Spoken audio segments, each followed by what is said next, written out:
Hello friends, welcome to learning earthquake analysis. और आपको पता है उसमें दो मेथड है, स्टैटिक एनालिसिस मेथड और dynamic analysis method. Static analysis method को इक्विवेलेंट स्टैटिक एनालिसिस मेथड भी बोला जाता है। और अर्थक्वेक एनालिसिस के लिए Indian standard IS 1893 part 1 2016 revision use किया जाता है। और पार्ट 1 जो है वो जनरल प्रोविजंस एंड बिल्डिंग्स के लिए है। अभी हमारा जो प्रॉब्लम स्टेटमेंट है वो है, हमारे पास प्लान है, वो प्लान में 4 स्पान है। तो यहाँ पर आप देख सकते हो first span, second, third, fourth और 3 स्पान वर्टिकल है 1 2 3।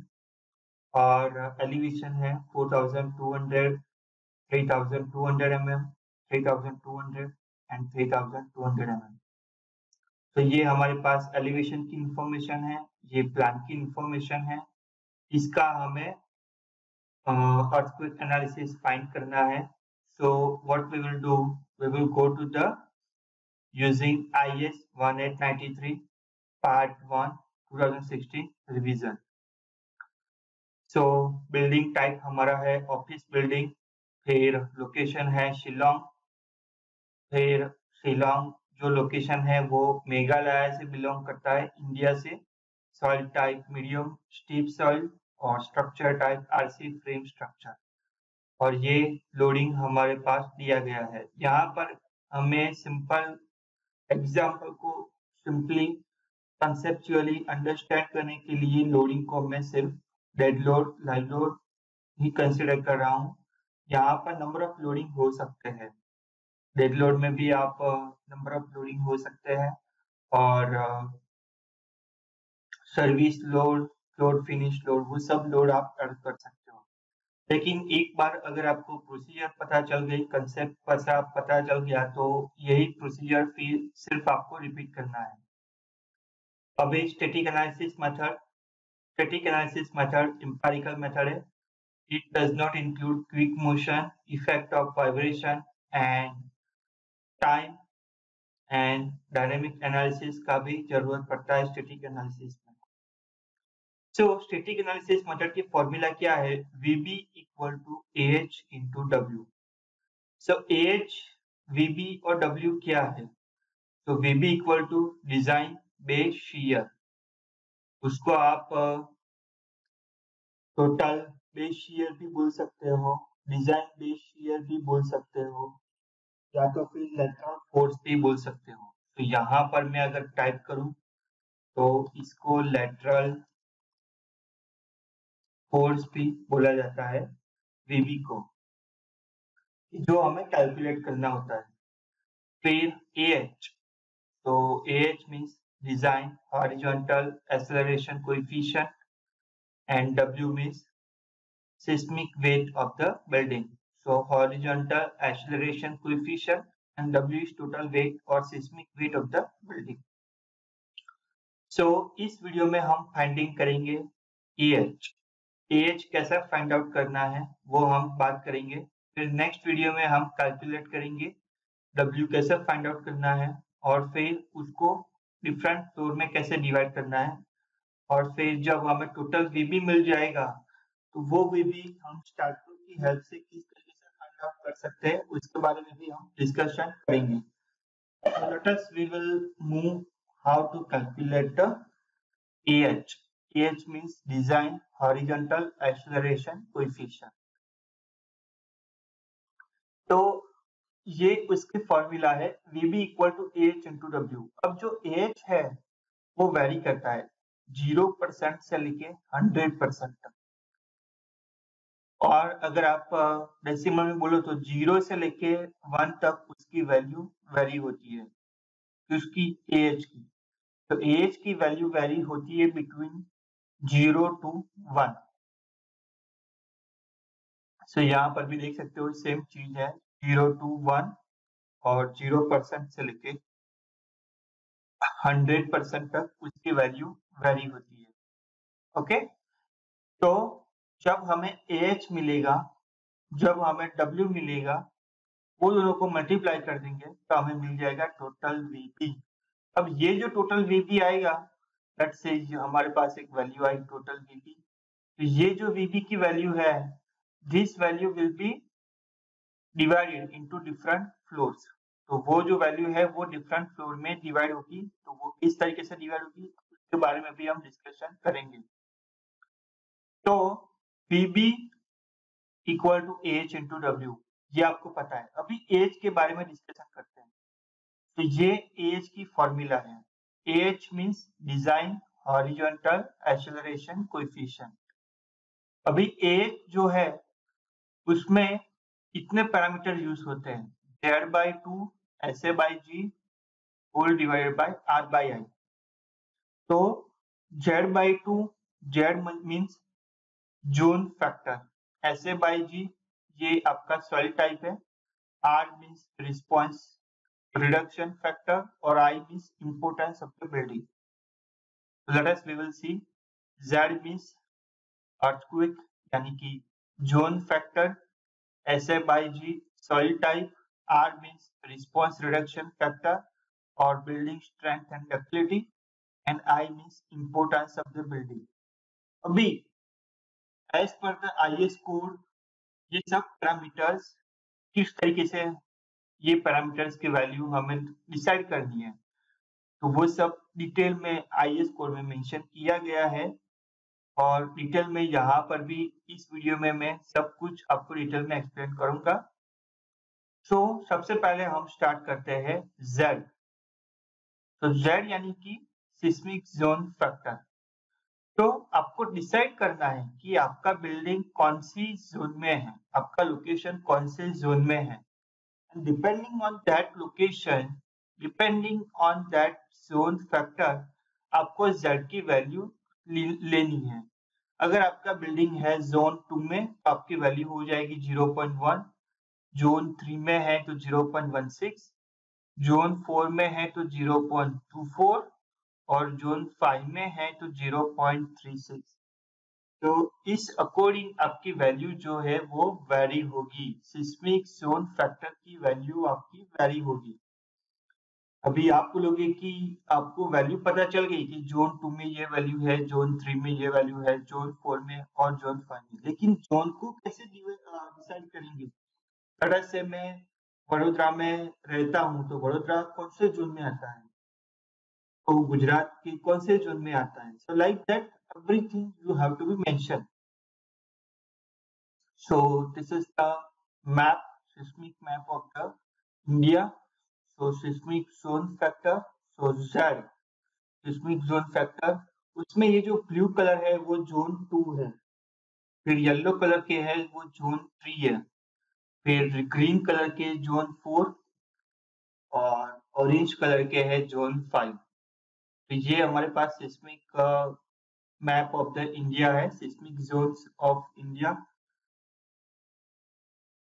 अगर आपको ये मैप से कैलकुलेट करना नहीं आता है या तो फिर मैप के आपका लोकेशन प्रॉपर नहीं आपको विजिबल हो रहा है तो आप डायरेक्टली चार्ट से भी देख सकते हो।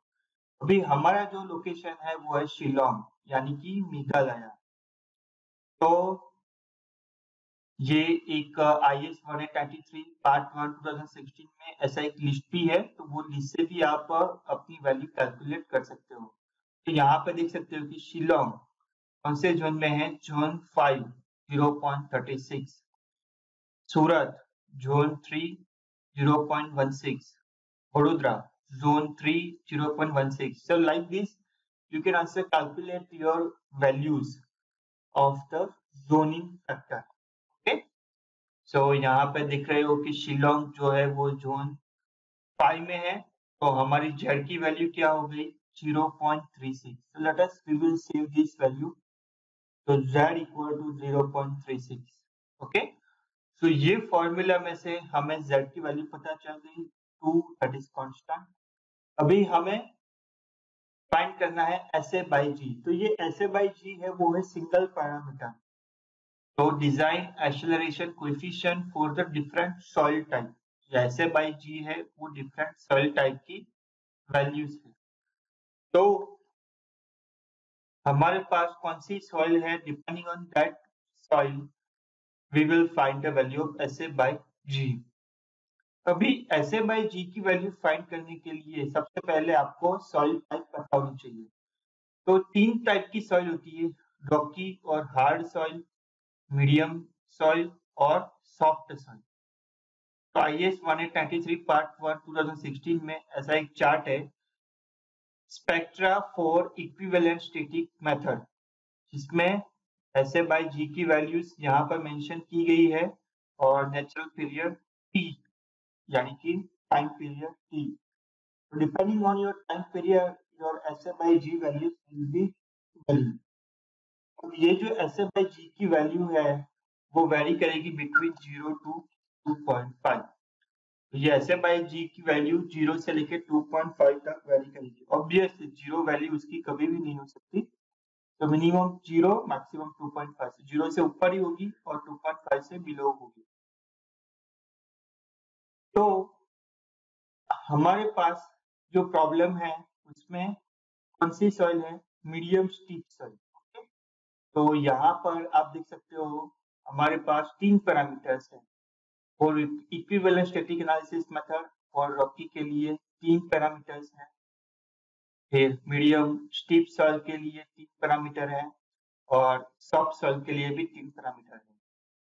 तो SA/G की वैल्यू हम कंसिडर करेंगे मीडियम स्टीप सॉइल। उसमें भी 3 कंडीशन है कि फंडामेंटल टाइम पीरियड T, उसकी वैल्यू अगर 0.55 से कम है तो SA/G की वैल्यू होगी 2.5। 0.55 से लेके 4 तक है तो उसकी वैल्यू होगी 1.36 डिवाइड बाई T, और 4 से ऊपर है तो उसकी वैल्यू होगी 0.34 लाइक दिस। तो SA/G की वैल्यू मीडियम स्टीप सॉइल के लिए 3 कंडीशन है। 2.5 वैल्यू तब रहेगी जब 0.55 के बिलो आपकी fundamental time period, natural time period की वैल्यू होगी।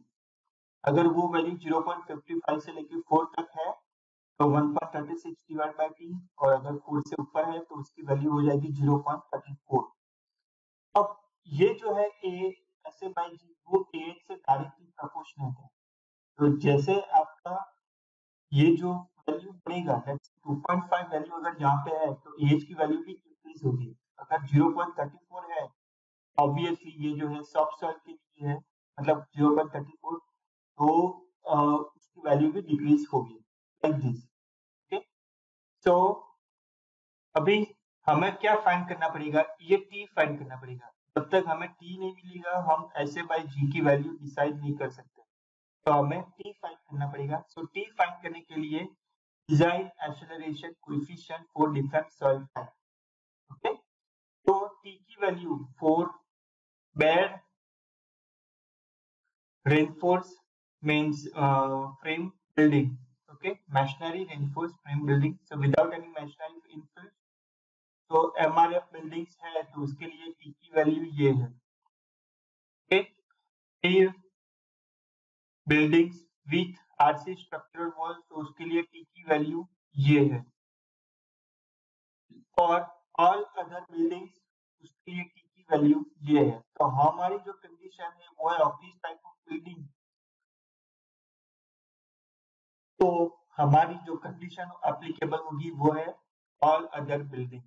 Okay, so all other buildings में हमारी अब हमारी जो बिल्डिंग्स है वो लाई करती है, तो हमें जो TA की वैल्यू है उसके लिए ये फॉर्मूला यूज करना पड़ेगा, 0.09H divided by under root of D, where H is the height of the building which is specified as per the clause 7.6.2A, or D is the base dimension of the building at the plinth level along consider the direction of the earthquake shaking in the meters। तो हमें TA की value मिल गई, TA की formula मिल गई है, that is 0.09H divided by D। अभी हम क्या करते हैं, H और D की वैल्यू फाइंड करते हैं। सो H is the height of the building as defined in 7.6.2A in meters। तो यहाँ पर हमारे पास हाइट ऑफ द बिल्डिंग क्या होगी 4.2 metre plus 3.2 metre plus 3.2 metre plus 3.2 metre. Okay, so height of the building 4.2 plus 3.2 plus 3.2 plus 3.2. तो ये सभी हाइट को हम एडिशन कर देंगे, टोटल हाइट हमें मिल जाएगी 13.8 मीटर. तो h is saved, that is 13.8 metre. अभी हमें d फाइंड करना है. d is the base dimension of the building at the plinth level along the considered direction of the earthquake shaking. So अगर हम plan की बात करें तो प्लान में हमारे पास टोटल डायमेंशन कितना रहेगा, यहाँ से लेके यहाँ तक 4 into 5, so that is 20 metre का प्लान है. और that is in x direction and in this direction 3 into 5, that is 15 meter. Okay, so this is how you will be calculate. So 15 meter, that is along this direction, and 20 meter along this direction. तो same चीज यहाँ पे calculate किया है. dx 5 metre का four span है, so 5 into 4, that is 20 metre. And इस direction में dz डायरेक्शन में 5 into 3, that is 15 मीटर. अभी design acceleration coefficient for different soil type. So यहाँ पर आप देख सकते हो 20 और 15. तो t into h whole divide by t into d whole divide by h. तो यहाँ पर आप देख सकते हो कि ये जो हमारे पास फॉर्मूला है 0.09 h divide by under root of t. Okay, so h आपके पास फिक्स है 13.8. ओके, और अंडर रूट ऑफ t आपका वेरी होता है. एक केस में है आपका 20 मीटर और दूसरी डायरेक्शन में है 15 metre. So under root of 20 under root of 15. तो हमें tx की वैल्यू मिल गई, दैट इज 0.28 और 0.32. यहाँ पर dimension along x direction, dimension along the z direction, दोनों की वैल्यू हमें यहाँ से मिल गई है. तो अगर आप देखोगे तो 0.28 सेकंड ये s यानी कि सेकंड, और 0.32 सेकंड दोनों वैल्यू 0.55 से कम है. तो आपकी SA by g की वैल्यू क्या हो गई 2.5. So let us we will save this value. So SA by g along the x direction, SA by g along the z direction, दोनों की वैल्यू हो गई 2.5. Let us we will save this value. So SA by g की value हो गई 2.5. z की value हमने आगे से फाइंड की, that is 0.36. अभी हम आगे के ऊपर वर्क करेंगे response reduction factor. So response reduction factor के लिए टेबल 9 दिया गया है. Response reduction factor for different building systems. So for moment frame systems हमारे पास बीम्स है, कॉलम्स है, तो हम जनरली यूज करेंगे RC building with special moment resisting factors. So हमारे पास रिस्पांस रिडक्शन फैक्टर आ जाएगा, दैट इज 5. अगर आप ऑर्डिनरी बिल्डिंग यूज करते हो तो उसकी वैल्यू हो जाएगी 3, और फिर स्टील बिल्डिंग उसकी वैल्यू हो जाएगी 3, और स्पेशल उसकी वैल्यू हो जाएगी 5. So like this, so if you will be refer the clause 7.2.6, उसमें टेबल 9 है response reduction factor for building system R value. तो यहाँ पे आप देख सकते हो AH की value inversely proportional to the R. अगर आपकी R की वैल्यू हायर है तो AH की वैल्यू डिक्रीज होगी, और अगर R की वैल्यू डिक्रीज है तो AH की वैल्यू इंक्रीज होगी ऑब्वियसली. तो यहाँ पर एक नोट भी है, RC and steel structures in seismic zone 3 and 4 and 5 shall be designed to be ductile. Okay, तो अगर आपका बिल्डिंग जोन नंबर 3 में है, 4 में है या तो फिर 5 में है, तो आपको डिजाइन एज अ डक्टाइल करना है. सो यहाँ पर हमारा केस बी रहेगा RC reinforce concrete buildings with special moment resisting frames SMRF special moment resisting frame.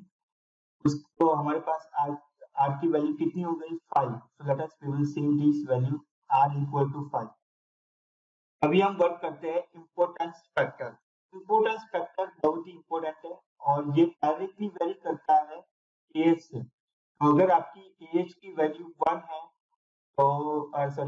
Value 1 है तो एच की वैल्यू भी आपकी सेम रहेगी, और अगर आपकी आई की वैल्यू 1.5 है तो एज की वैल्यू भी 50% इंक्रीज हो जाएगी।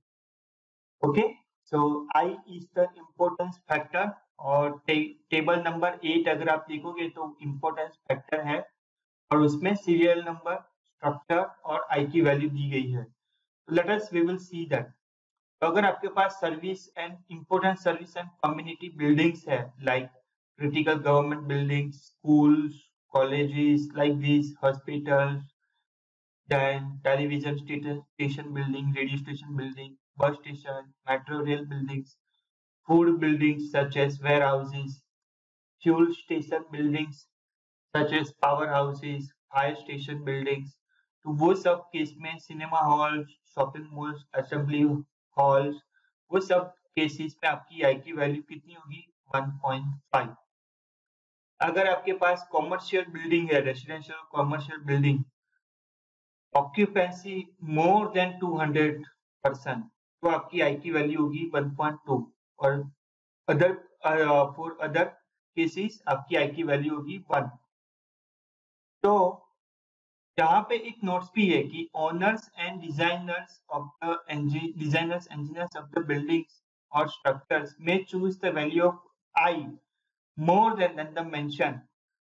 अगर आपके पास आई की वैल्यू 1 है तो, और अगर आप चाहते हो कि भाई आप मुझे आई की वैल्यू 1.2 या 1.5 लेनी है तो आप ले सकते हो, लेकिन आप डाउन नहीं जा सकते, यानी कि 1.5 है तो 1.5 से आप 1 वैल्यू नहीं कंसिडर कर सकते, always you can go to the higher side. So you know, if you have value of 1, you can go to the 1.5, but if you have value 1, you can increase to the 1.5, but 1.5 say 1, that is not possible. So this one is the correct. So if I will be go to this, so this case is correct.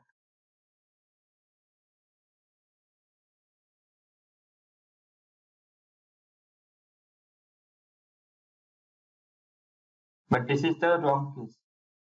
You cannot go from 1.5 to 1. Okay. So that is the thing. So in our case, it is applicable number 3, that is for all other buildings. So I will be saved as a 1. So we will plug all these parameters into this formula. So Z की value है 0.36, SI by G की value है 2.5, R की value है 5 और I की value है 1। तो ये सभी वैल्यूज अगर आप पुट करोगे तो आपका आंसर आएगा 0.09, that is 9%। Okay, so design acceleration horizontal coefficient, that is AH की वैल्यू आपकी आ गई 9%, तो वो 9% हम यहाँ पे रख देंगे, फिर हम W की वैल्यू कैलकुलेट करेंगे और दोनों को मल्टीप्लाई करके VB की वैल्यू हमें मिलेगी। ओके, यहाँ पर एक और चीज मैं आपको एक्सप्लेन करना चाहूंगा, मिनिमम जेड की वैल्यू कितनी हो सकती है, मिनिमम एज की वैल्यू कितनी हो सकती है और मैक्सिमम कितनी हो सकती है। तो अगर आप जून की बात करोगे तो मिनिमम जून की वैल्यू होती है 0.1, ऐसे बाई जी की वैल्यू होती है 0.25, क्योंकि आर जो है वो इनवर्सली प्रोपोर्शनेट है एएच की, तो आर की वैल्यू हमें मैक्सिमम लेनी पड़ेगी, दैट इज 5, और आई की value importance of the building 1, तो आपका एएच की वैल्यू हो जाएगी 0.25%, that is almost around the negligible. Then maximum values कितनी होती है, that is Z की maximum values 0.36, ऐसे by G की value 2.5, response reduction factor that is inversely proportional to the AH, so वो हमें minimum लेना पड़ेगा, so that is 1.5, और I importance of the building that is also 1.5, so आपकी value हो जाएगी 45%। तो AH की वैल्यू आपकी वैरी होती है बिटवीन 0.25% टू द 45%। ये दोनों के बीच में ही आपकी AH की वैल्यू आएगी। हमारा जो केस है, इन अवर केस AH की वैल्यू क्या है, हमारे पास Z की वैल्यू है 0.36, ऐसे by G 2.5, response reduction factor R that is 5 and I that is 1, So we will get in age value, that is 9%. So as you know, the formula of VB equal to H into W. तो इस video में हमने H कैसे find किया जाता है उसके बारे में डिस्कशन किया। अभी नेक्स्ट वीडियो में डब्ल्यू कैसे फाइंड आउट किया जाता है उसके बारे में डिस्कशन करेंगे। फिर उसको डिफरेंट फ्लोर में कैसे डिवाइड किया जाता है उसके बारे में भी डिस्कशन करेंगे। So we will meet on the next video. And if you feel that these videos are very helpful for civil engineering, so please feel free with your civil engineering friends, civil engineering groups as well.